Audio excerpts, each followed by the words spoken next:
مل رہا تھا کہ دنیا میں یہ کیا ہو رہا ہے، ہر طرف اسلام پہ حملے ہو رہے تھے۔ ایسے وقت میں اللہ نے غوث اعظم کو جیلان میں یعنی عجم کے ایک مشہور ملک ایران کے علاقے میں ایک جیلان قصبہ ہے، اسی جیلان میں ایک گاؤں ہے جس کا نام نیف ہے، اسی بستی میں غوث اعظم پیدا ہوئے۔ 470 ہجری میں پیدا ہوئے غوث اعظم، 470 ہجری، ابھی 1400 کتنا ہے 43 ہاں، تو کتنے سال ہو گئے؟ 470 ہجری میں غوث اعظم پیدا ہوئے، اس وقت 1443 ہجری ہے، تو اس کا مطلب یہ ہوا کہ غوث اعظم کو تقریباً 1013 سال 1017 سال ہو گئے پیدا ہوئے، 1017 سال ہو گئے غوث اعظم کی ولادت کو۔ غوث پاک کو اللہ نے جب پیدا فرمایا تو غوث پاک بچپن سے ہی صاحب کرامات ہیں، بچپن سے ہی غوث اعظم کو اللہ نے وہ علم دیا۔ ایک چاہنے والے نے پوچھا حضور آپ کو دنیا میں کب علم ہوا کہ آپ اللہ کے ولی ہیں؟ دنیا میں کب علم ہوا؟ اب چونکہ ہماری کتاب تذکرہ غوث اعظم ہے، اس میں کچھ واقعات ایسے ہیں کہ غوث اعظم نے پیدا ہونے کے پہلے کی بات بتائی، عالم ارواح کی بات بتائی کہ میری روح اس وقت کیا کر رہی تھی، وہ بات غوث پاک نے بتایا، نبیوں کے صف میں کھڑے ہونے کا ذکر فرمایا۔ تو اس سے اب کوئی وہابی دیوبندی چالاک ہو تو وہ یہ بات پیش کرے گا کہ جب غوث اعظم سے پوچھا گیا کہ آپ کو کب پتا چلا کہ آپ اللہ کے ولی ہیں، تو غوث اعظم نے فرمایا جب میں 4 سال 4 مہینہ 10 دن کا ہو گیا تو میرے گھر والوں نے مکتب میں پہنچایا تو میں مکتب میں جاتا آتا تھا، جب میں پڑھنے کے لیے مدرسہ جاتا تھا تو میرے دائیں میں فرشتے چلتے تھے، بائیں بھی فرشتے چلتے تھے، دونوں طرف کے فرشتے میرے ساتھ چلتے تھے۔ جب میں مدرسہ میں پہنچ جاتا تھا تو فرشتے بآواز بلند اعلان کرتے تھے اے مدرسہ میں پڑھنے والوں بچوں، اللہ کے ولی کے لیے جگہ خالی کرو، اللہ کے ولی کے لیے جگہ کشادہ کرو۔ فرماتے ہیں ہمیشہ یہ ہوتا تھا تو میں جان لیا کہ میں اللہ کا ولی ہوں، کیونکہ فرشتے اعلان کرتے تھے کہ اللہ کے ولی کو جگہ دو۔ اب ایک بات تو یہ ہے، دوسری بات یہ ہے کہ غوث اعظم فرماتے ہیں کہ عالم ارواح میں جب کوئی پیدا ہی نہیں ہوا تھا، زمین پر کوئی آیا ہی نہیں تھا، تو میں اس وقت کیا کرتا تھا، کیا کمال تھا غوث اعظم کا؟ تو کوئی وہاں بھی کہے گا کہ غوث پاک کو تو 5ویں سال میں علم ہوا کہ میں اللہ کا ولی ہوں، تو پھر دنیا میں آنے کے پہلے کا واقعہ کیسے صحیح ہو گیا؟ وہ بات کہاں سے آگے بیچ میں؟ پھر تو اب کیا جواب دیجیے گا؟ واقعات تو سن لیتے ہیں، ہم بھی سنتے ہیں، آپ بھی سنتے ہیں، مگر کوئی اعتراض کر دے کہ 2 طرح کی بات ہو گئی۔ ایک بات تو یہ ہے کہ 5ویں سال میں علم ہوا آپ کو کہ میں ولی ہوں، پھر عالم ارواح میں غوث اعظم کی جو کرامت ظاہر ہوئی وہ بات کہاں سے آ گئی؟ تو جواب یہ ہے کہ اگر اللہ تعالیٰ چاہے تو آپ کو، ہم کو، سب کو پیدا ہونے کی بات کا علم ہو سکتا ہے۔ اللہ تعالیٰ چاہے تمہیں علم دینا تو تمہاری روح عالم ارواح میں کہاں تھی، تمہارے پاس میں کس کس کی روحیں ہوتی تھی، وہ ساری باتیں اللہ چاہے تو تمہارے دل میں ڈال سکتا ہے، تم بھی بیان کر سکتے ہو کہ میری روح عالم ارواح میں ایسی تھی۔ وہ اللہ کی مرضی ہے کہ جب اللہ تعالیٰ علم دینا چاہے تو وہ علم عطا فرما دے۔ ہر شخص کو اپنے پیدا ہونے کی پہلی کی بات، حضرت آدم علیہ السلام کے پشت انور میں ریڑھ کی ہڈی میں تمام انسانوں کی اصلیت موجود تھی، ذرات موجود تھے۔ اللہ چاہے تو تمہیں علم دے دے کہ تم حضرت آدم علیہ السلام کی پشت انور میں تمہاری اصلیت کا ذرہ کہاں تھا، تم کس کے ذرے کے پاس سے، اللہ تعالیٰ علم دینا چاہے تو کون روک سکتا ہے؟ کوئی نہیں روک سکتا۔ تو غوث اعظم نے یہ بھی بیان کیا، غوث اعظم نے وہ بھی بیان کیا کہ سارے علوم اور فنون کس نے دیا؟ اللہ رب العزت نے دیا، اللہ نے عطا فرمایا، جب جیسی ضرورت پڑی آپ نے وہ بیان کیا۔ تو غوث اعظم کو اللہ تبارک و تعالی نے وہ رتبہ بلند عطا فرمایا کہ غوث اعظم رضی اللہ تبارک و تعالی عنہ کی کرامتوں کو شمار کرنا نہایت ہی مشکل ہے کہ کوئی بندہ ان کی کرامتوں کا احساس کر دے، یعنی کہہ دے کہ اب ساری کرامت غوث پاک کی آ گئی، اب ایک بھی باہر نہیں ہے۔ کوئی ایسی کتاب چھپ نہیں سکتی، نہ کوئی ایسی کتاب نکال سکتا ہے۔ ایک انسان تو کیا سارے جنات مل کر بھی غوث العظم کی کرامتوں کا شمار نہیں کر سکتے۔ فرماتے ہیں غوث العظم کی کرامتوں کا یہ عالم ہے کہ جب آپ لیٹتے تھے تو کروٹ بدلتے تو ہر مرتبہ کروٹ بدلنے میں کرامتوں کا زور ہوتا تھا۔ یہ کیفیت تھی غوث العظم کی۔ بغداد والے پیر کو اللہ نے وہ علم عطا فرمایا تھا کہ بغداد کے ایک ولی جو غوث العظم کے عرس میں اب بھی وہ آیا کرتے ہیں اور مزار غوث اعظم سے دور بیٹھتے ہیں۔ جاننے والے جانتے ہیں کہ اللہ کے ولی ہیں جو در غوث الورا میں آئے ہیں۔ ایک مولانا جو افریقہ میں رہتے ہیں ہر سال عرس میں آتے ہیں، انہوں نے ان سے کہا کہ کچھ عطا کیجئے۔ انہوں نے انگلی کا اشارہ کیا گنبد غوث الاعظم کی طرف کہ ان سے مانگو وہ دیں گے۔ حضور کرم فرمائیے، فرمایا جن کی بارگاہ میں بھیک لینے میں آیا ہوں ان سے کیوں نہیں مانگتے، ان سے کیوں نہیں مانگتے جن کو اللہ نے اتنا علم دیا ہے کہ سمندر میں 7 سمندر میں جتنا پانی ہے اس کے قطرے بنائے جائیں تو کتنے قطرے ہوں گے۔ غوث اعظم کو ان قطروں کا بھی علم ہے۔ ان سے مانگو جنہیں سمندر کے پانی کے قطرے قطرے بانٹے جائیں تو کتنی مقدار ہوگی، کتنی گنتی ہوگی۔ غوث پاک کو سمندر کے پانی کے قطروں کی گنتی کا بھی علم ہے، وہ غوث اعظم ہے۔ اور یہاں تو وہابی دیوبندی حضور کے علم پہ اعتراض کرتے ہیں۔ آج بھی مناظرہ ہوتا ہے سنی علماء سے کہ حضور کو علم غیب ہے کہ نہیں، حضور کو ڈھکی چکی باتیں معلوم ہے کہ نہیں۔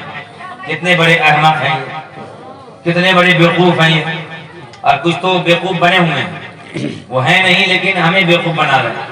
اور کچھ ہمارے سنی بھائی اتنے بھولے والے ہیں نا، کہتے ہیں کہ ان کو علم نہیں، بہت بھولا والا ہے، وہ ان پہ کفر کا حکم نہیں ہوگا، جس کو چاہتے ہیں نکال دیتے ہیں۔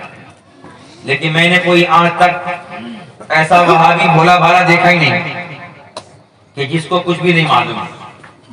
جب بھی ان کو پکڑا گیا اور بتایا گیا کہ تمہارے فلاں مولوی نے حضور کی شان میں یہ بے ادبی کی، حضور کی شان میں یہ بے ادبی کی، تو لا حول ولا قوت پڑھتا اور بولتا کہ نہیں ایسا ہو ہی نہیں سکتا، اگر لکھا ہے تو ہم نہیں مانتے اس کو، اتنا کر کے بھاگ جاتا ہے وہ۔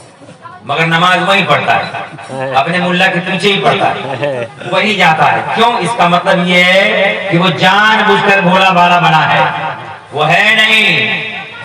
کیونکہ اس زمانے میں کوئی یہ نہیں کر سکتا کہ کوئی ایسا بندہ بچ گیا ہو جہاں تک عالم کا علم نہیں پہنچا ہو، جہاں تک علماء کی خطابت نہ پہنچی ہو، کہ ان کے پاس تک کوئی علماء کی عالم کی آواز نہیں پہنچی ہو، عقائد کا علم نہیں پہنچا ہو، بلکہ سنی علماء نے جہان کے گوشہ گوشہ میں، شہر تو کیا ہے گاؤں میں، گاؤں تو کیا ہے جنگلوں بیابان میں بھی جا کر علماء نے تقریریں کی ہیں، علماء نے تبلیغ کیا ہے اور ہر بات کو بیان کر دیا ہے۔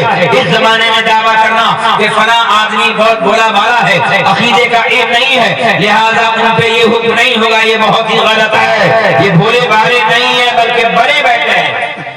لہذا آپ حضرات کبھی بھی ان کی میٹھی چپڑی باتوں میں نہ آئیں۔ غوث العظم کا ذکر ہے، اللہ نے وہ علم دیا کہ غوث اعظم پیر ماں پیر جہاں فرماتے ہیں، اے لوگوں تم میرے نزدیک کانچ کی بوتل کی طرح ہو۔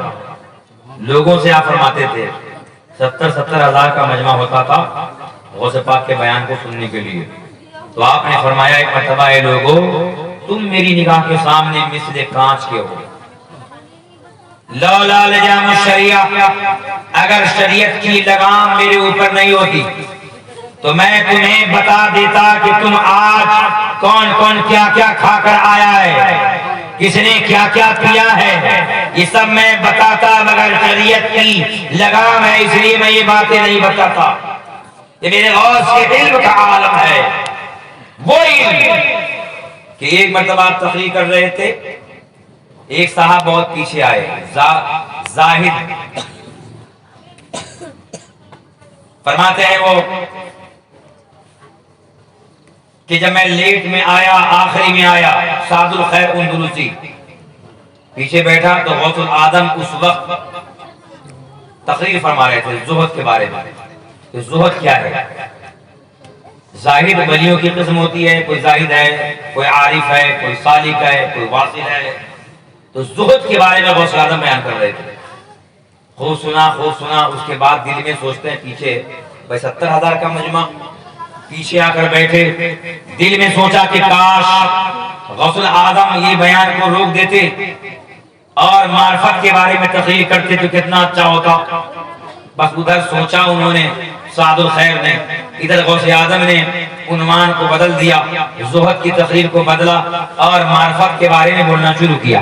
فرماتے اتنا بولا کہ زندگی میں کسی عالم سے ایسا بیان نہیں سنا تھا. جب بالکل سیر ہو گیا تو دل میں خیال آیا کہ کاش غوث العظم اب اس تقریر کو بند کر دیتے اور اب غوث العظم حاضر و ناظر کے بارے میں تقریر کرتے، غیبت اور حضور کے بارے میں بیان کرتے.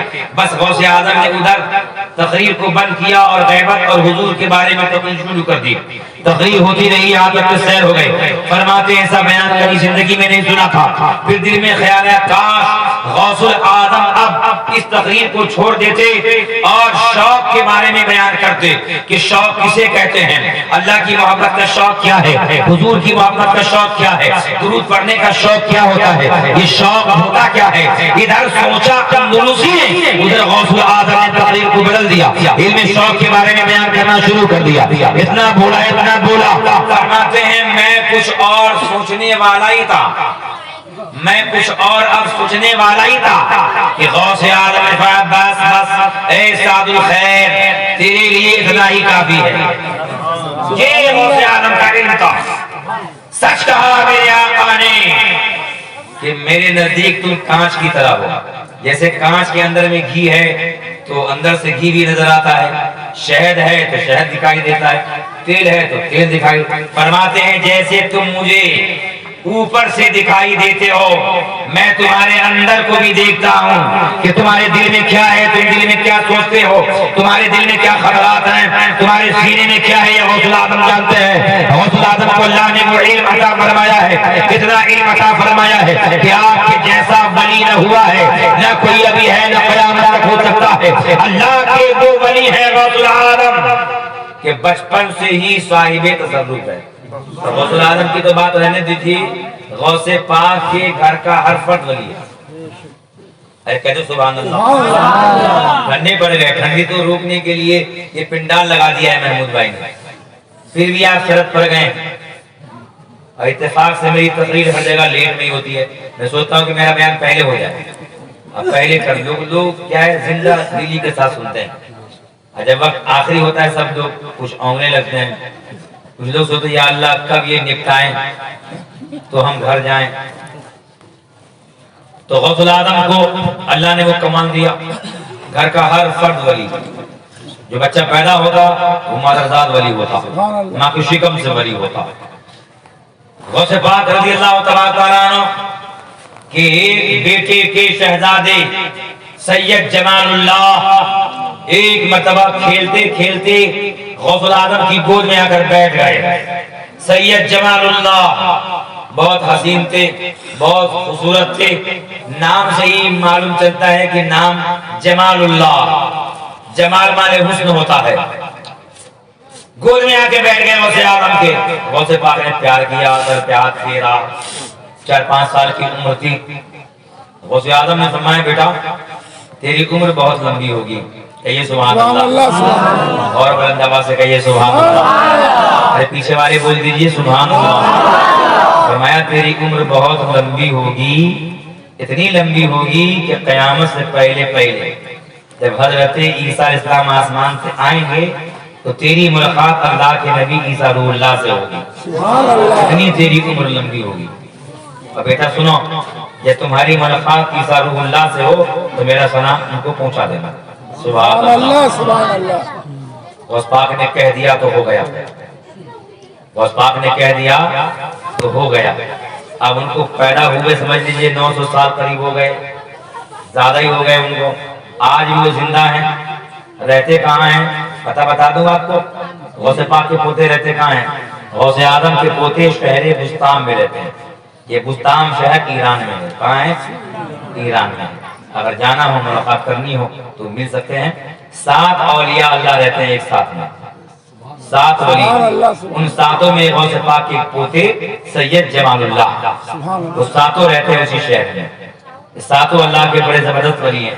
ان میں غوث اعظم کے پوتے سید جمال اللہ ہے. میں نے کتنی مرتبہ عرض کیا غوث اعظم کے اولاد عبد القادر جیلانی سے کہ مجھے چلنا ہے. جب نیت کی تو لاک ڈاؤن لگ گیا. تو ایران بھی جانا ہے، عراق بھی جانا ہے. غوث پاک جس گاؤں میں پیدا ہوئے اس گاؤں میں بھی جانا ہے. غوث اعظم کی والدہ کا جہاں مزار ہے وہاں بھی جانا ہے. شہر بستام میں وہاں بھی جانا ہے. جہاں بھی غوث اعظم کے پوتے سید جمال اللہ رہتے ہیں وہاں بھی جانا ہے. تو 7 ولی میں کون ہے غوث اعظم کے پوتے یہ ہر کوئی نہیں جان سکتا. اللہ نے غوث اعظم کے پوتا کو 6 ولیوں کے درمیان میں چھپا کر رکھا ہے. سبحان اللہ. 6 ولیوں میں 7واں غوث اعظم کے پوتے لگتے جگر ہیں، ان میں چھپے ہوئے ہیں. کن کی ہمت ہے کہ پوچھ لے کہ کون غوث اعظم کے پوتے ہیں؟ کن کی جرأت ہے کہ پوچھ لے کہ علم میں کون غوث اعظم کے پوتے ہیں؟ اللہ کے ولی کے جلال کو، اللہ کے ولی کے کمال کو، اللہ کے ولی کی کرامت کو، اللہ کے ولی کی ولایت کو دیکھ کر انسان باہیبت ہو جاتا ہے اور وہاں پھنسنے سے رہ جاتا ہے. ہر کوئی نہیں معلوم کر سکتا ہے کہ اللہ کے ولی میں کون ہے غوث اعظم کے شہزادے. تو غوث اعظم جو کہہ دیتے وہ ہو جاتا، جو کہہ دیتے وہ ہو جاتا. اس لیے کبھی کبھی ایسا ہوتا ہے نا کہ غوث پاک کی کرامت کو سن کر لوگوں کی عقلیں ختم ہو جاتی ہیں اور کچھ لوگوں کی عقلیں روشن ہو جاتی ہیں. یہ اپنے اپنے نصیب کی بات ہے کہ کون روشن ہوتا ہے کون پاگل ہو جاتا ہے.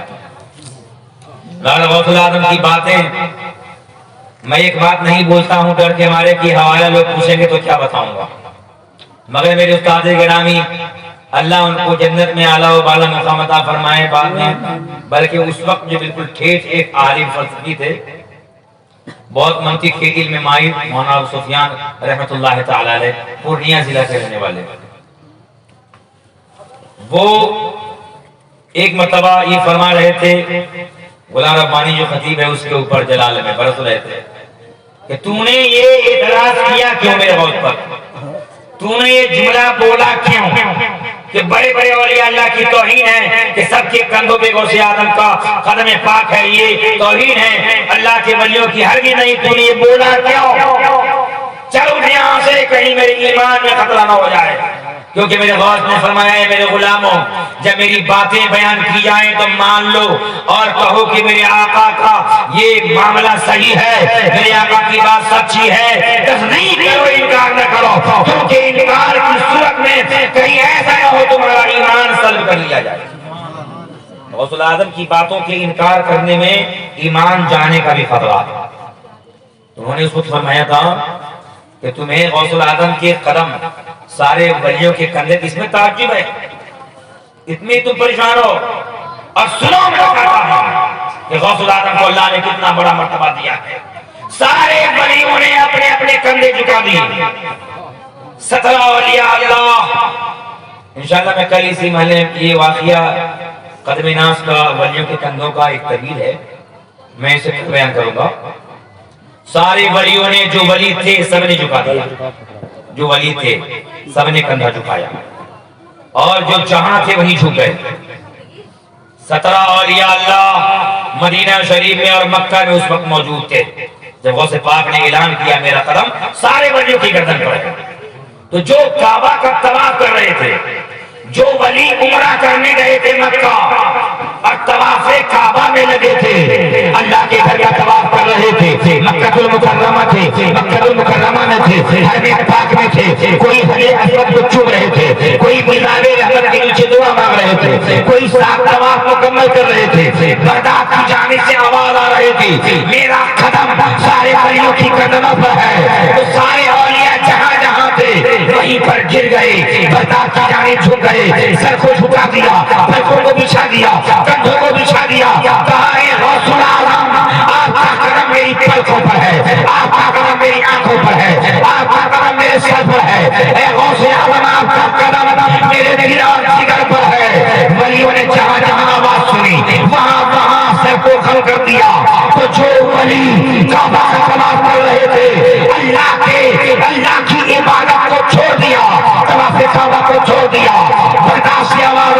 شیخ عبد القادر جیلانی کی، تو اللہ کا ولی اللہ کی عبادت کو چھوڑ کر بغداد کی جانب کعبہ کے سامنے گر گئے، وہیں سے پکارا اے غوث العالم آپ کا کرم ناز ہمارے سر پر ہے۔ کیا شان ہے غوث العالم کی، کوئی اندازہ کر سکتا ہے؟ کعبہ پر کس طرح لوگ